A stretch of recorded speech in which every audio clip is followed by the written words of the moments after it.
Hi, I'm Marcus Fairs, founder and editor-in-chief of Dezeen, and I'm broadcasting live from our studio in London. Excuse me.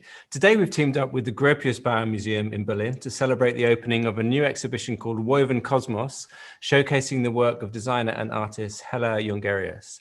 Hella's joining me live today from the exhibition space in Berlin, along with Dr. Stephanie Rosenthaler, who's director of Gropius Bau Museum and also co-curator of the exhibition. So first of all, hi Hella, how are you doing? Hi, I'm good. How are you? Great, thanks. And you're actually in your exhibition there, I see, sitting down, right. Having a cup of tea amongst the exhibits. Something like that, yeah. And hi, Stephanie. Hello, hi, Marcus. And you're also in the exhibition in a slightly different part of it. Are you two in eye contact with each other? Are you in the same room or different parts of the same We're just, show? we feel each other. Hella is just one exhibition space over. So we're very close. Okay, let's start with you, Stephanie. Tell us a little bit about the venue for this exhibition. What is the Gropius Bau Museum? Where is it? And tell us about the exhibition. When does it open to the public? Well, so the Gropius Bau is an institution in Berlin, as you mentioned. It has a history which is actually very close to, I think, what Hella does in her work. And so we were excited to invite her. It's an institution which was built in the 19th century as an arts and crafts school and museum. And so the program we're doing and the artists we like to work with, we really want to focus on production and producing in the museum, and artists like Hella who are here. Hella arrived already in November in her studio in the second floor to prepare her show. And that's a focus of the institution. What is also important for us is the place of the institution. We are right opposite of the Abgeordnetenhaus. We were in the center of the Nazi history of Germany. Our school, which was in the opposite kind of building right next to us, it's now the Museum Topography of Terror. So it was occupied by the Nazis. And then the building, and that really is also a feature, and the characteristic of the building was heavily bombed, and how it was restored then later on is something we also very much reflect in our program. So the question of what does repair actually mean? And what's interesting here is that the architect at the time, Winnetou, didn't decide to really cover the wounds of the architecture, but leave them there. So a lot of the kind of beautiful parts of the building are just replaced by concrete in the case of when they've been destroyed at the time. And tell us a bit about your exhibition program and also why you chose to put on this exhibition of Hella's work. Yeah, I think Hella and I, we've kind of spoke for the first time of the exhibition 3 years ago, and her interest in research into weaving, which I mean is part of her work since she started, but I think has deepened through her exhibition at the Anticipation in Paris, was something I was very interested in relation to also the history of the institution, the question of how can crafts really be part of her thinking about sustainable future. And the work Hella does, and we will show here shortly in the slides, really is a kind of deep research into how the practice of weaving can be part of thinking about the future. And so this combining of her work between past, present, future, and how artistic work can really be part of creating and wanting to have social change, I think that's very important for our exhibition. And you see, I'm sitting here with this frog. It's a work from 2009 from Hella Jongerius, and the frog very often, is associated with change and transformation. And I think this is what Hella is really aiming for in her work. And working with her also means that we really want to, have the help actually from her to transform ourselves, to kind of make the institution into a place where we really feel that artists are participating in, changing the future. And crucially, important information for our audience, when can people come and see the exhibition? And presumably Berlin is now opening up after the pandemic, is that right? People can come, buy tickets, come and see the show? So right now we are again, which we call Notbremse. This means museums had to close actually on Saturday again. So what we're doing tomorrow is we open the exhibition digitally, which means for us, and actually I mean, we're lucky because Hella's show is a perfect exhibition to do that, because the process she started with her lab in November here in the building upstairs will actually continue in the exhibition. So her team, the designers she worked with, they will be here and activate the pieces, but also really produce and continue the research. So for the moment, our audience can participate in these kind of daily activations on our social media channels. Okay, and Hella, Stephanie just said that you set up a workshop within the museum. Yeah. You've been there, working there since November. So you've kind of like moved in almost. How much of the work in the exhibition has been made in this period that you've been based there, and how much of it is stuff from your previous archive? Here you see a slide, the first slide of the situation, what we created upstairs to studio spaces. We started here in November, and I started the work for this show 2 years ago. So, but the last bits are done here. And especially what was so nice to build in the museum spaces, that you immediately work in the right scale and you have the right light conditions. So it was very, very helpful for us to work, to research and to build our objects within the same atmosphere as where the end presentation will be shown. And is this your presentation now? Are you going to go ahead with your presentation? Yeah, okay, I think I go ahead. Go for it. Yeah, it's okay. Okay. Yeah. So the reason why I want to weave is because it's a very interesting topic. It has many layers. The cultural layer, the social, it's deeply rooted in our social structures, but mainly, or most important for me, is the sustainability. So it's facing all the challenges of our time, like it is the most pollutive industry, and it has it works with, you know, the labor conditions in low wage countries. It's really terrible. And so I wanted to address this sustainability topic, and maybe the next. And one of the main topics that I liked very much is was the spiritual aspect of weaving.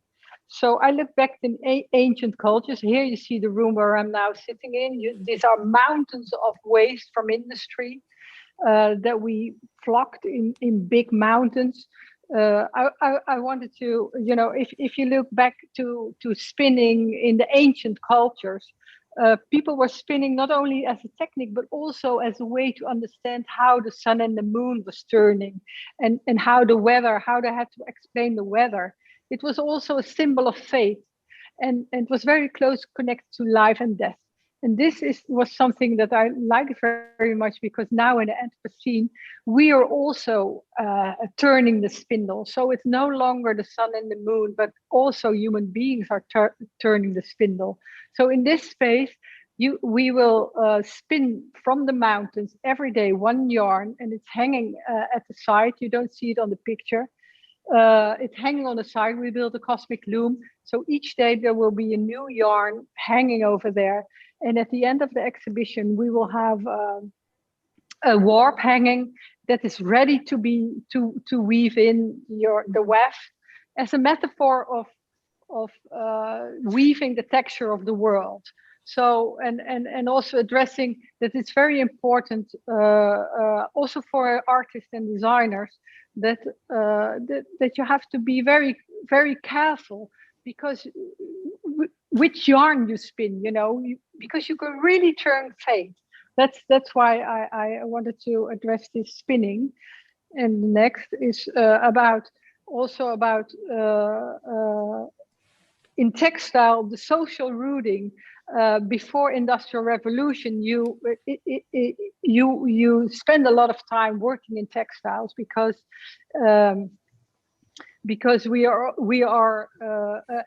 it's slow, it's rhythmic, it's a slow activity. So you share stories. It's peace and calm, and it's a craft that really connects. So, and that has also a healing effect, this making of the craft. So this is one of the objects where we dance a yarn together with the people that are coming in, and the yarns will in the end become a rope ladder, and the ladder will be hanging out of the window, and every day we will make, every week there will be one ladder made. So that's the, and in this topic, this whole healing effect started to really buzz and stick with me. And because I was also thinking, like, who is ill? You know, who's ill if you're thinking of a healing object? Of course, we know what is ill. You know, our relation with materials and objects and the way we treat our planet. So there is a lot of illness around us. And if I look back in my oeuvre, I also was thinking, like, 2 decades ago, I talked about imperfection. Maybe that was this imperfection and the way we produce, industrially produce, and trying to get humanity back in this process. This was maybe also a way of healing the industry. So, and for that reason, I invited shamanen. Next slide. I invited shamanen, wise women, and we turned in the atrium. We turned the space into a big altar, and we asked the spirits, because I needed data. I needed to know, you know, what is my assignment? What is my role? What can I add in this healing topic? And so we had a night, and there was a lot of information coming from the spirits. But one of the inspiring moments was when I saw the altar that they created, full of objects like feathers, other pieces, a porcupine from a pine from a porcupine, flowers, seeds, crystals. It was like musical instrument. It was like had so much energy. These objects on the altar, and I thought, how can I make this transformation to objects? How can I upload this energy into new objects? So I started to make. It's of course very ambitious, but it was really puzzling me and asking questions. So these are the first things that I did, objects that I made, space looms, trying to find garment that really matters, trying to make sticky objects, and also, you know, I also saw on this altar, and also trying to work out here, the enormous healing power of beauty, and that was also striking me. And then with this whole spiritual fact, and looking at the frog table, because I wanted to have the frog table in, I wanted to make again animals, because the situation of animals in our world, they have no position, they have no voice, they are objectified, and I really believe, like, what and I'm fan of Bruno Latour, who's saying humans, objects, plants, and animals, we're all equal. So I started to make these vase animals, and they turned out very, very angry. Maybe it's worth to go back, Hella. I think it's interesting how you recycled. If we go back one slide and look at the grain wheels, because this is the first exhibition space you designed with the space amulets, but also you see the grain wheel on the floor. It's basically grains made out of glass. And one of, I think, the important techniques of Hella's work is recycling. And what Hella Jongerius did here was she used the material which Li Mingwei used for his big sand painting, Guernica in sand, in our massive atrium, and basically returned this material, which otherwise would have been waste, back into the cycle of production, and made these glass objects out of it, which kind of now also connect back to this circle of shamanen and we had in the atrium. So when you enter the exhibition space, you right away have this kind of very energetic, but also poetic cycle of glass objects, which connect back to the history of the building, but also the history of the exhibitions we had.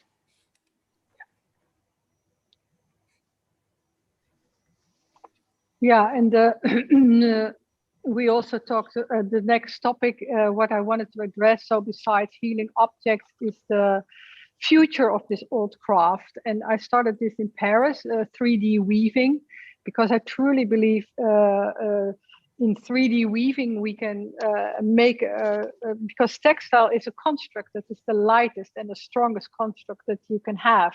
So with this, we could replace beton and cement in building industry. So I really wanted to build a loom for it, because a machine for this way of working is not existing.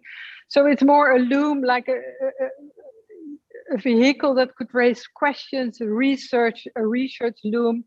And we are working also activate this also during the exhibition. People of my team will also work there.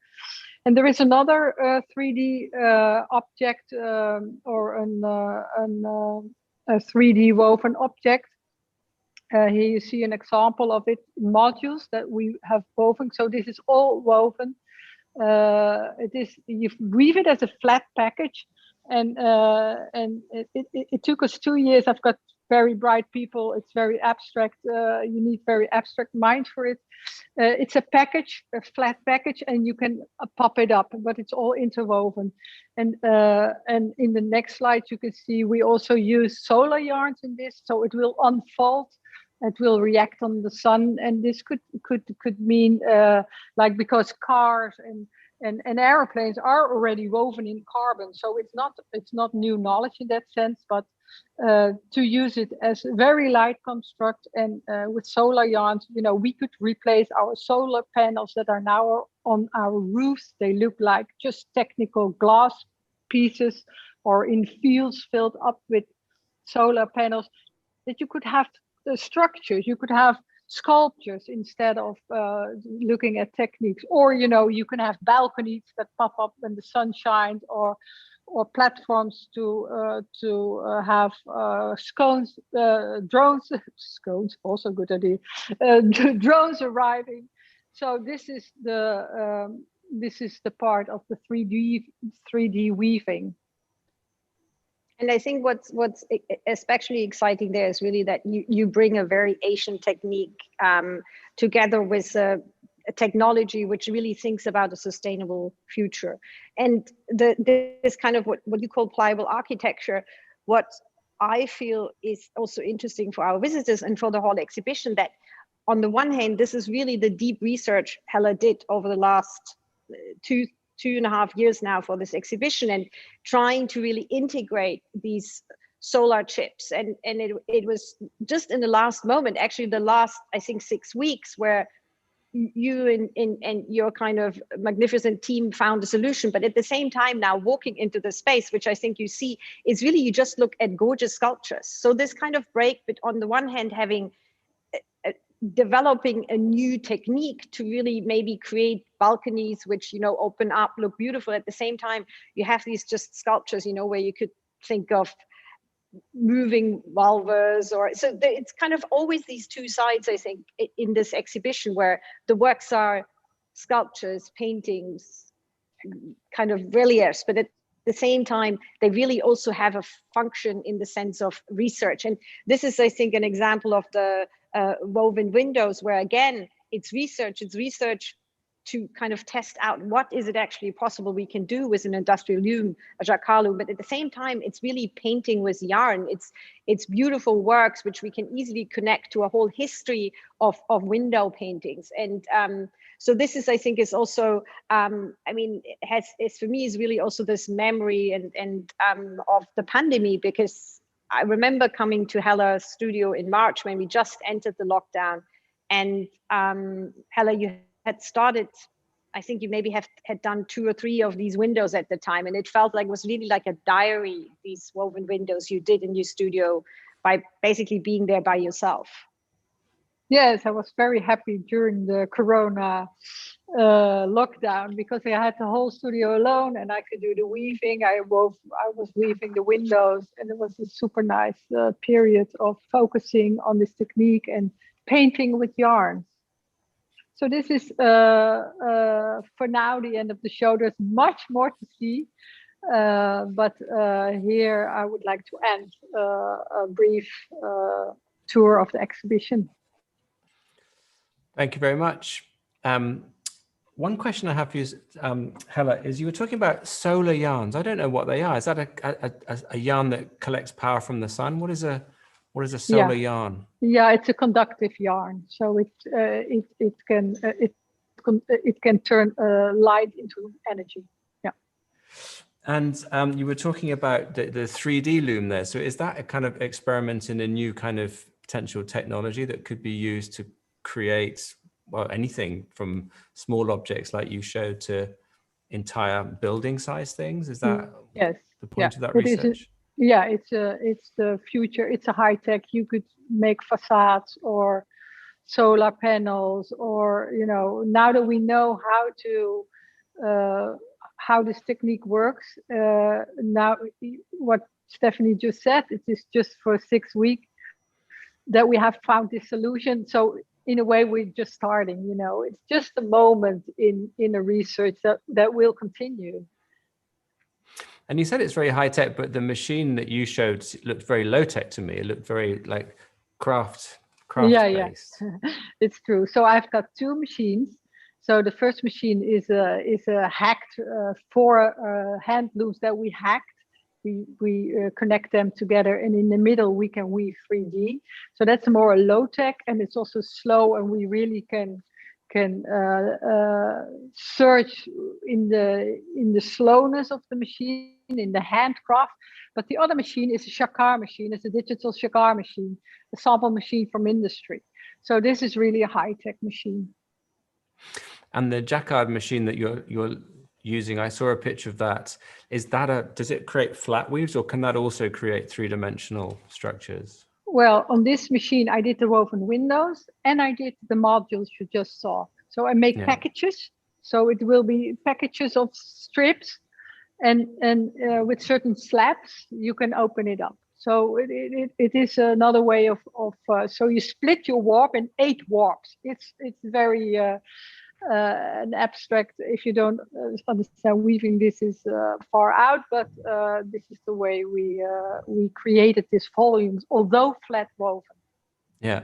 And just sticking on 3D weaving for now, I mean, about, I don't know, 5, 6, 7 years ago, we started to see the concept of 3D knitting coming through, particularly in sportswear, in shoes, but also in furniture a little bit. Has that research gone forward now? Is 3D knitting, 3D weaving a potential new technology for creating large-scale structures?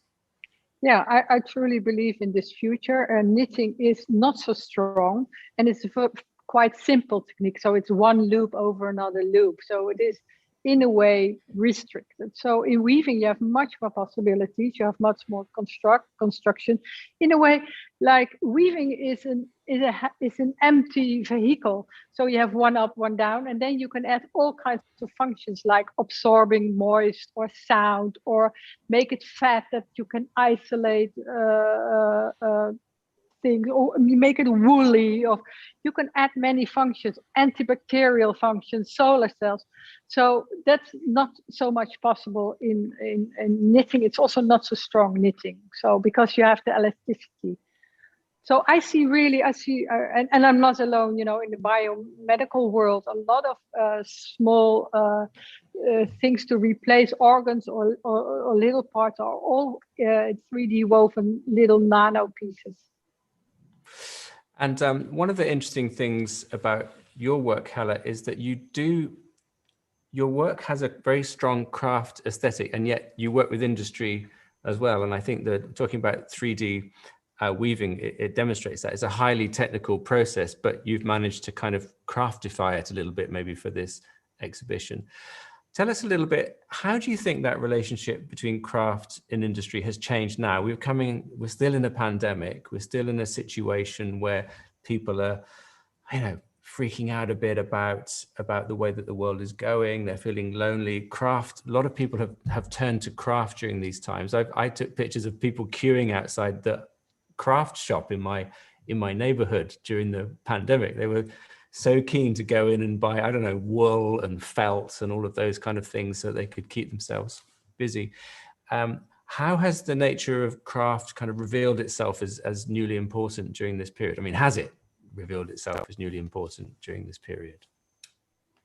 Yeah, I also saw a lot of people busy with it. Yes, craft has, of course, you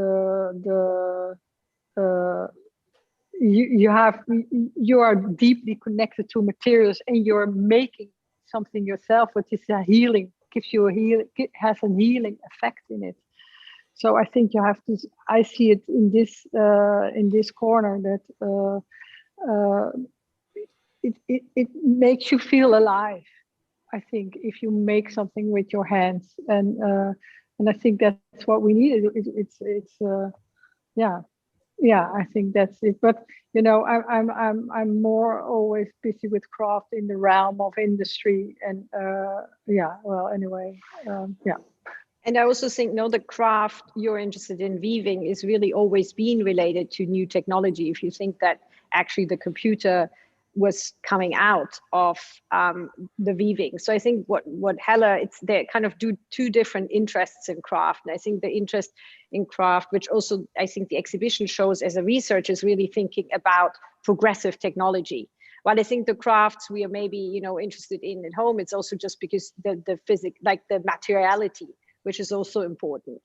But I think another aspect is the imperfection. I mean, in Hella's work, imperfection, and also the acceptance of not being perfect as human beings, and our relationship to objects, I feel is very much something which is also carries through the new work you've done here to really, I think, you know, explain and go deeper into this question: what is our relationship to objects, or what you say, our sick relationship to with consumerism?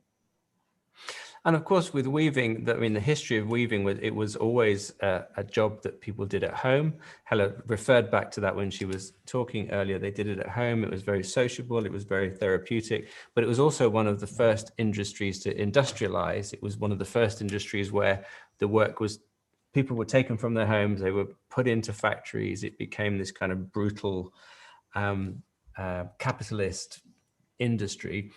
And also, as Hella said, it's a very polluting industry. So what is an exhibition like this? What does your research, Hella, tell us about how we can help the textile industry become less polluting, become more human? How can what you're doing influence this big capitalist machine, which is the global textile and fashion industry?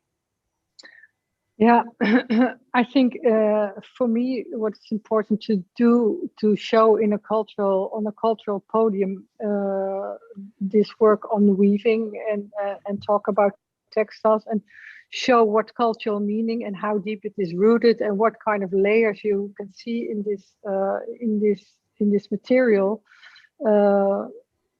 I think to raise this awareness with people, and to show another side of textile, because we have this fast fashion and this marketing voices over textile, and there's not so often a cultural voices or a research within the material. So that's why I think I trigger imagination. I think if you want to change something, you have to give people images or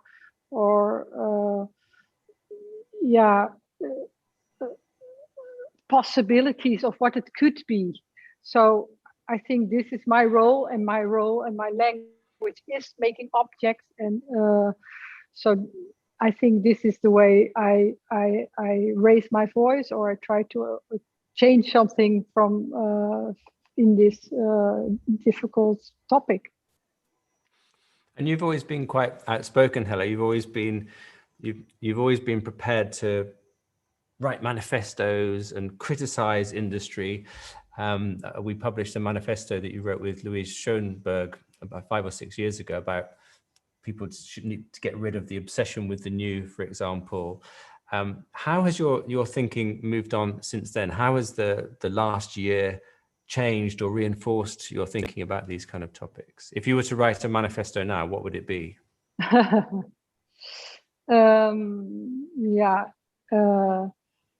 So I think it's very clear that how we are connected, how we are in systems,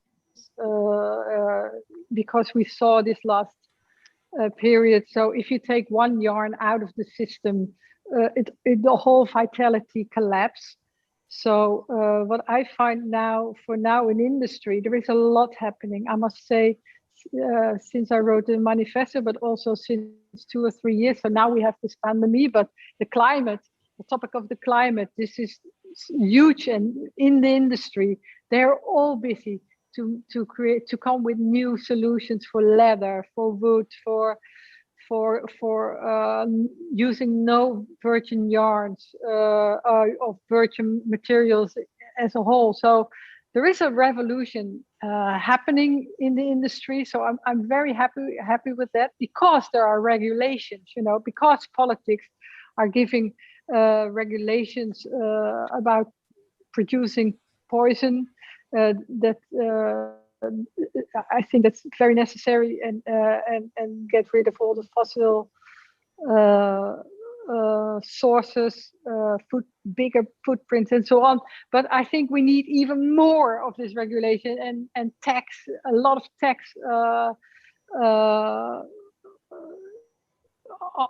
on producing poison materials.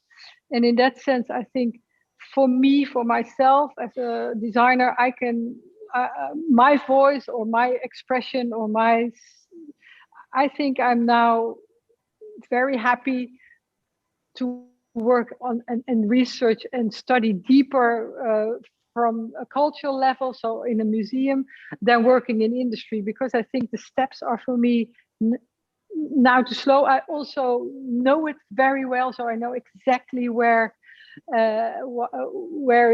everybody is talking about and what the dishonesty is. So I'm very happy now to show my work and to address my find solutions or finding my new role. It's also opening up something for me. I find totally new ways of looking at my work and at materials and at topics. So like, for instance, doing the spirituality, you could never do that with industry. So for me, I find myself now, I'm very happy in this realm where I now can show the work and develop the work that I'm doing. And over to you now, Stephanie. Tell us a little bit more about the way that you curate, the way you choose what's going to go in the museum. What do you see the Gropius Bau's role as? What do you see your objectives as a curator as being? So what I think also, we want to show with Hella's show and her whole kind of moving in here and already in November, is to say that we do think that the Gropius Bau is a place where artists can produce and work. And so go back to this history of ours to say we are actually a museum and a school, or kind of a place where artists can work and produce. So very much believing in the fact that the energy of having artists here producing and also helping us to transform the institution will really also have a heavy impact on the programming of our program. So the focus of, let's say, the theme of care and repair we're having, which is reflected in Hella's approach also of the healing, but also reflected in how the architecture of the building functions, which I have addressed at the beginning, that Winnetou Kampmann really didn't feel like he's erasing history, but that the history becomes part of our future. And so if we work with artists like Otto von Lekanga, it's the same idea, to really think about how can we actually, instead of thinking we can erase history like colonization, how can that become part of us thinking about our future, and how can we basically go beyond that. And as a curator based in Berlin, how has the pandemic made your job more difficult beyond the obvious ways? There's a lot of talk now about the role of museums going forward. So much activity has gone online now, it's become digital. What is the role of a museum like yours, and how has it changed given what's happened over the last year? Yeah, I think it's the one thing. I mean, I think we all know that, we feel that it's just beautiful to do exhibitions and have visitors. And of course, we feel in the team that to not have that and only have these short moments really makes a big difference. But on the other hand, I think we do, up to now had the chance to really use that period also to think slightly different about what can we do, saying, we can have research periods, which usually in cultural institutions, never enough money, never enough time.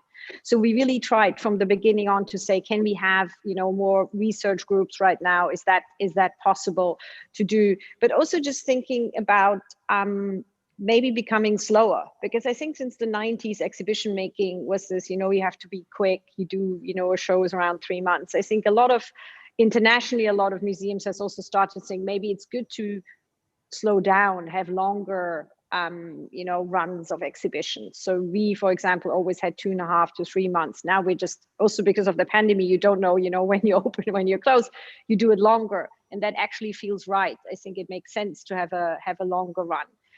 But also we have had a huge learning curve here in Germany in relation to just being, digitally present. So our team, we have a small digital team and they've done amazing job and just kind of really basically going digital. And with Hella's show now, I mean, we also have an exhibition where it is possible to have that continuous activation, even if visitors can't come.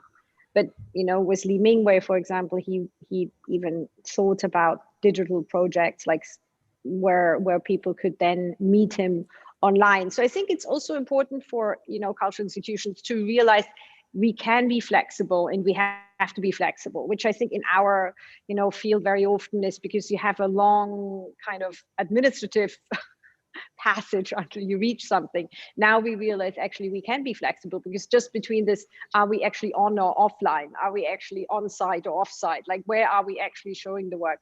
I feel it's also somehow rejuvenating that, we realize actually it's like a testing of our, capacities. And I also think we'll come out of that with having learned really essential things and hopefully being able to carry them forward and not just fall back in old structures. When you think about a museum or a gallery, I usually think of that as it's an institution, and curators are people who go and pick things from the world and bring them to the museum and create some narrative around it. Do you normally invite creatives into the museum to do create the work in the museum? It's almost like turning the museum into a workshop or a factory. Is that the first time you've done that, or is that part of your curatorial strategy? So that is part of the curatorial strategy since 2018. So when we started here as a new team, we invited artists in residence. And the first one was Wu Zhang, and she came and kind of also done then an exhibition here in 2019. But it is really something we believe in, to have artists here and help us to rethink and also just, I think, fulfill what I feel is the role of a museum or like an exhibition hall like the Gropius Bau, to really serve and be a platform for artists. And to be able to do that, I think we really need the very close relationship to understand what is it actually what really helps them, so what is it they want. So we do see ourselves as facilitators, and the energy, I think, in an institution, if you really produce here, is very different. So for us to have the artists here is very important. But we have a restaurant, Beba, which is run by Shani Leiderman. I see that as part of the program as much as the bookshop, where you really say a museum of the 21st century has to be a place where people want to spend time. And so I think curating is also to give the right framework for them being able to perceive a show and to reflect on it. So to give our audience really the possibility to go out of a show and suddenly think, oh God, now I'm, somehow it feels different. And I guess we all know this feeling. I mean, this is why I love exhibitions. We sometimes go into an exhibition, you come out and you feel like completely, like you think, God, now I'm feeling good again. And I think it's because you get these sparkles. And I think this is what Hella does with her work, that you walk in and you think, like, God, weaving really with solar chips. I mean, and you go home and you maybe, think suddenly I have to change, even if it's just the slightest thing. And so I feel this is very much in the heart of how we program and think about the institution, to allow these moments. And I think to have artists here and work in the building just enables us to do different shows than, of course, we do that out also to bring loans, but I think it's a different, it's like something growing in the building. It's much more organic in the way of how it's connected with the tissue of the architecture. And I think when Hella came here in November, it was also to say, I need to, she was saying, I need to feel the size of the building, and you've seen it on the pictures. It's a massive architecture. So just to, get the somehow proportions right and connect, it's so much easier when you're in the building. And Hella, Stephanie was talking then about how, as a curator, she wants people to come into the museum and then leave having learned something or having been changed by what they've seen. But you've pretty much been living in the museum for the last few months. How has that experience changed you? What have you learned, and what has it meant for your work? It was very liberating to go somewhere where you're not responsible for the general conditions. So to have a home, but you're not the owner of the home. That was for me liberating, and have two spaces. I also have my studio space in the middle of town, so I could, in the morning think, oh, where to go? Shall I go to the museum or shall I go to the studio space? And studio space is small, has smaller rooms, so there you are more in a bubble where nobody looks. And here it was also a bit more public because people can walk in, strange new eyes, and maybe the objects were not ready yet to look at, and maybe they were still, we were still somewhere nobody needs to see it. You want to have your focus, your concentration without any commands on it and so on. But it felt very safe, I must say. It was really we all felt very much at home. It's time to go to audience questions. We have a few of them. The first one is from Jennifer, who's been watching on YouTube. Had the same question as I was asking you about the solar yarn. I think Jennifer's very intrigued by this. I'm going to read out the question. Can you explain a bit about how the solar yarn is constructed? Is it finished with a photovoltaic coating or embedded with photovoltaic cells? How do you integrate the battery to store the energy? Do you think solar yarn can be turned into clothes to create a wearable solar farm? Oh my gosh. There's 5 questions in there, actually. Yeah. So it's photovoltaic cells that are in the strip. And we didn't create the solar strips. These are things you can buy, and the way it is transforming into energy, this is still under our construction.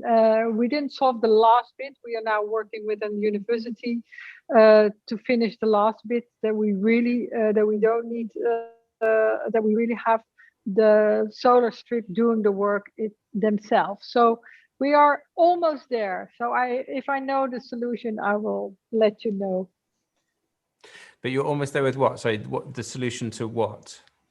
To have the solar cells giving the energy to the movement, to the unfolding.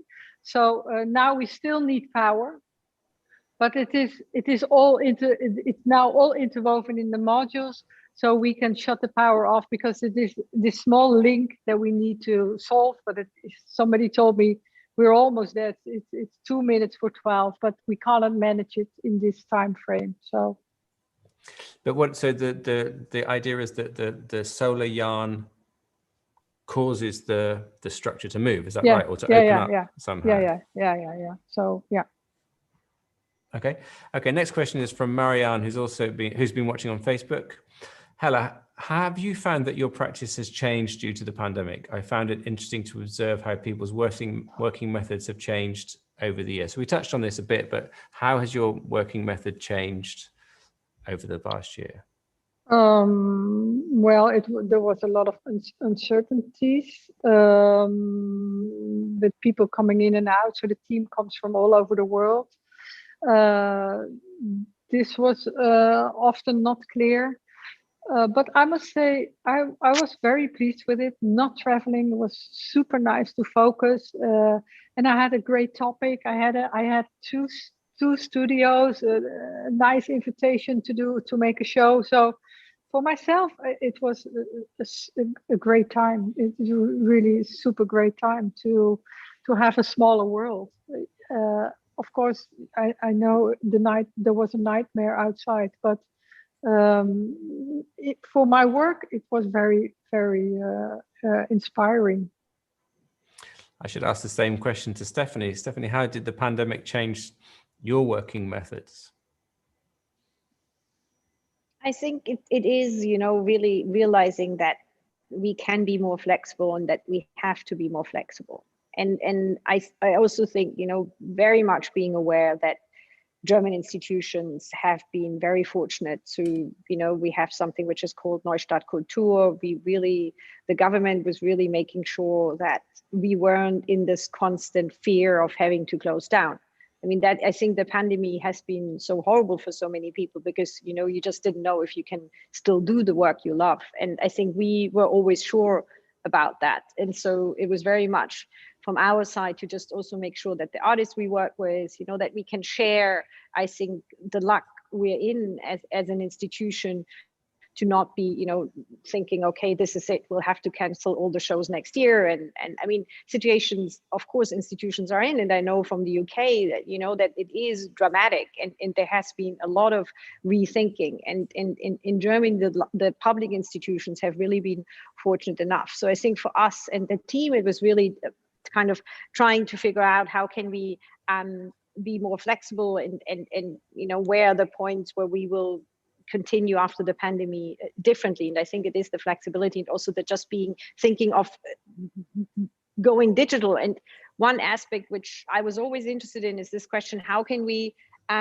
bring the art to people who are maybe not able to come to the museum? And I think that's always a question for an institution. You're maybe in the center of the city, it's hard for people to travel, it's maybe expensive. So this question of how can we bring something into a hospital? And with this now learning about the going digital, doing 3D walks, doing it, that's much more a possibility, which makes me so much more happy because I think, well, we do it here, but at the same time, there is maybe a way to bring this feeling of an exhibition to someone who can't leave home anymore.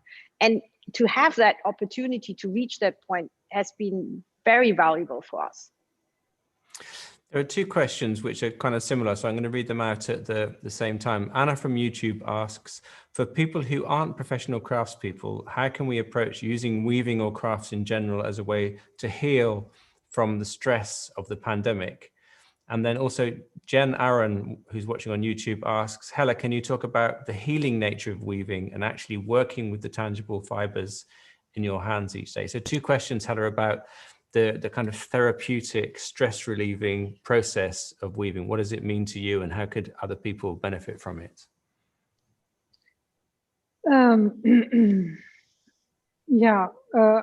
I would say just start. You can build a loom by yourself with some nails on a frame, or make a small loom on cardboard, and just start weaving. And there is no false or something that is ugly or whatever. Just start. And the healing aspect, I think it is very nice to do something with your body. So if you have a bigger loom, you have the body and the mind expressing and having a rhythm. It's very repetitive. So it's a kind of mindfulness. If you weave, it's very, very slow. My mind really, when I'm weaving, I've got so many ideas and the work goes so slow. So I really have also a mirror about my impatience.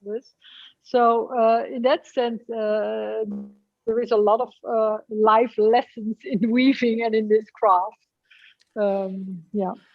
Question from me, Hella. If you have all these ideas whilst you're weaving, do you stop weaving to write your ideas down, or do you record them on your phone, or do you just think, I hope I can remember all these ideas when I've finished weaving?